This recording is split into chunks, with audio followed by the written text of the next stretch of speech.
Hey guys, welcome back to the channel. Today we are talking about 6 perfect places to slow travel for a month or more. So we have been to over 60 countries, almost 70 now, and we have stayed a month or more in over 40 of those countries, which is astounding when we went through the list. For a month or more in so many countries, it has been really great to get to know so many places. So we're going to share with you our list of the 6 perfect places to slow travel to. So what are we starting off with? Yeah, we're going to jump right in with the first one. It's going to be in Vietnam, and the city is Da Nang, Vietnam. It is one that we just hit for the first time last year. We did one of our group meetups there with the Grounded Life Retirement Travel Jumpstart community. We had about 60 of us there, and it was amazing. It is just one of the perfect places to spend a month. Everybody loved it.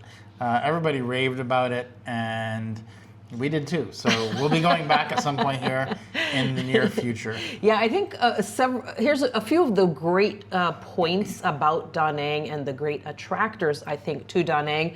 Well, first of all, easy, the beach. The beach is an attractor for sure. If you saw any of our videos from Da Nang, a lot of people claimed we were using AI when we were filming there because they could not believe the gorgeous views of the beaches there. The other thing is that the weather is very tolerable for most of the year, to be honest. And then the other great thing about it too is you have not just the local cuisine, but you have a lot of international cuisine fare as well. And of course, there's a lot of expats there, so lots of different people you can interact with, as well as locals. So it's really a fantastic spot. There's really so many great things about it. Yeah, you have to try the Motor City Pizza in Da Nang. They have all kinds of food. Vietnamese food, American food, any kind of food you want. We got a lot of Mexican food there. It was amazing. But the big kicker for Da Nang is the price. It's one of the cheapest countries, cheapest big cities on this list. One of the cheapest expat-friendly cities in the world, I think. So that's what attracts a lot of people. The standard of living you're going to have in Da Nang, pretty much unmatched for the price you're going to pay.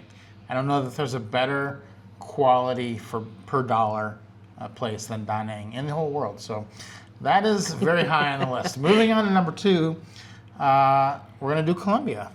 That's right. Cartagena, Colombia is where we're talking about.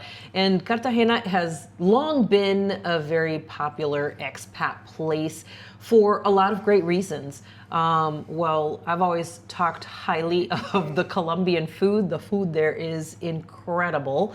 Not just in Cartagena, but all over Colombia is really good. The people are amazing. And I think it's amazing also that there's so many expats. The pricing is pretty decent. It's been going up over the last few years, but it's still at a very reasonable place. Yeah, one of the things I like about Colombia is a lot of countries you'll go to and they're inexpensive, and that's great, but sometimes that inexpensive country comes with the fact that you can't get what you want.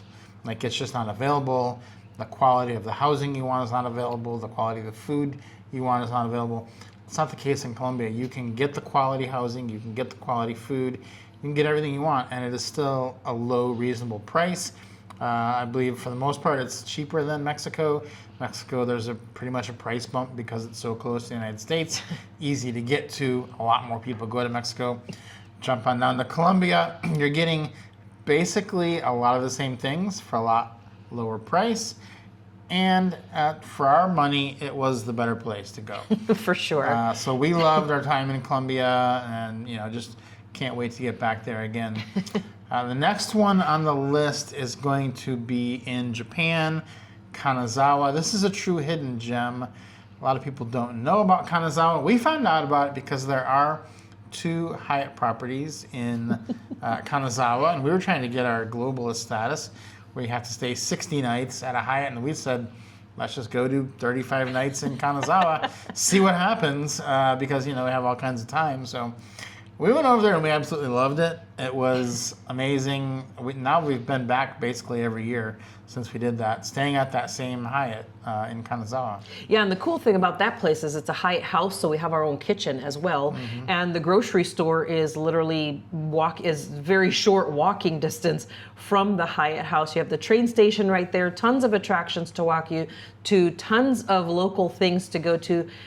To me, I find, we were also, I think 2 years ago, we did cherry blossoms in Kanazawa, and it was fantastic. It was not overcrowded. The cherry blossoms along the river were gorgeous in the tea house district. It was amazing.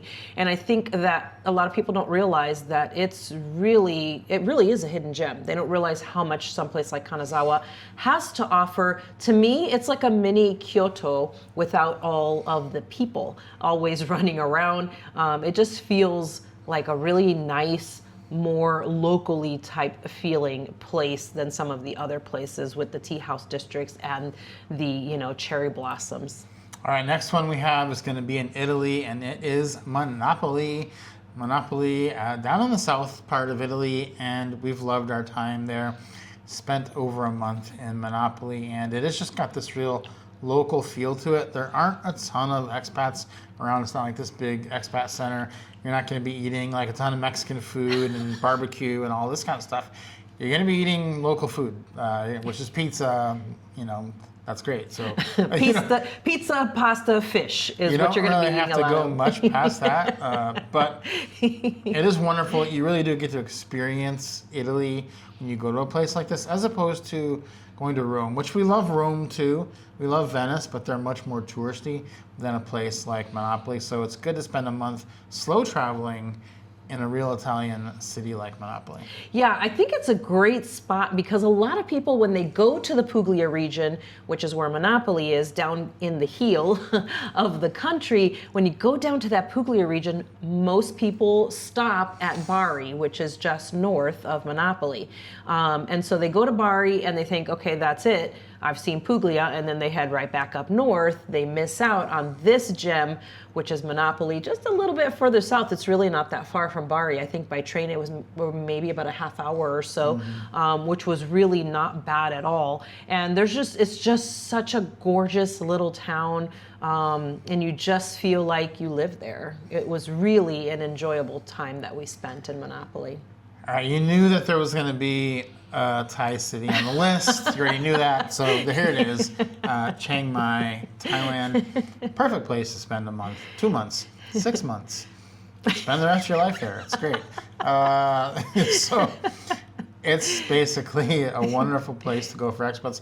We were shocked when we got there because we've spent a lot of time in Thailand. And the main thing that people always say about Thailand is, the only complaint we ever hear about Thailand is it's so hot. Okay, but we went to Chiang Mai. It was actually cold. I actually got cold a couple of nights walking around. We actually had to wear a jacket a couple of days in Chiang Mai, which was shocking. I was like, we're in Thailand and we have jackets on. So if you are wanting to go to Thailand but you don't want the heat, Chiang Mai is your place. That's right. Chiang Mai is the cheat code for those who love Thailand and want to go to Thailand more often. Go to the mountains, go to the north in Chiang Mai of Thailand, and it really is going to be a much better time. Obviously, in the summertime, it's going to be a little bit hotter, but they do have much more,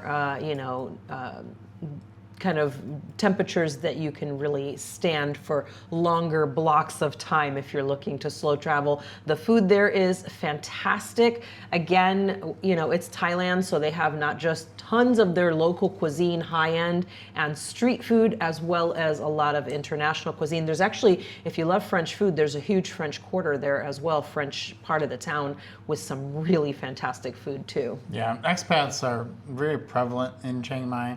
Not just from America either, all countries. We saw people from all over. A lot of people. You'll meet a lot of people there. It's going to be great. Just go try out Chiang Mai, and go for Christmas time if you want some cool weather. That's what we did. It was great. Next place on the list is going to be in Malaysia, and that is Kuala Lumpur. Kuala Lumpur is a great place to spend a month or more because we like to think of Kuala Lumpur as the place to get stuff done, and you're doing it comfortably. They have incredible housing. The pricing is incredible. Food's cheap. Transportation is cheap. So you can go over there and get your passport renewed.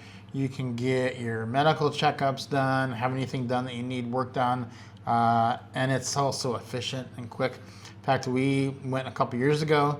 Allie needed to have a surgery. We didn't even know what the problem was. We went there. We said, well, we'll give ourselves a month to go to the doctor, and if we have to stay another month, we'll stay another month. We flew in. We landed 2 days later. She was in with the doctor. I think 2 or 3 days after that, surgery was done. Within a week. Within a week of landing in Kuala Lumpur, she'd had surgery and we had our passports renewed. I was like, we gave ourselves a month and we were hoping, we thought we could extend another month. It's like, man, you can just get stuff done there very quickly. Yeah, we call it our TCB place, our taking care of business place, because it's so great. Not only that, another amazing thing about Kuala Lumpur is English is a very prevalent language there because it's kind of a melting pot.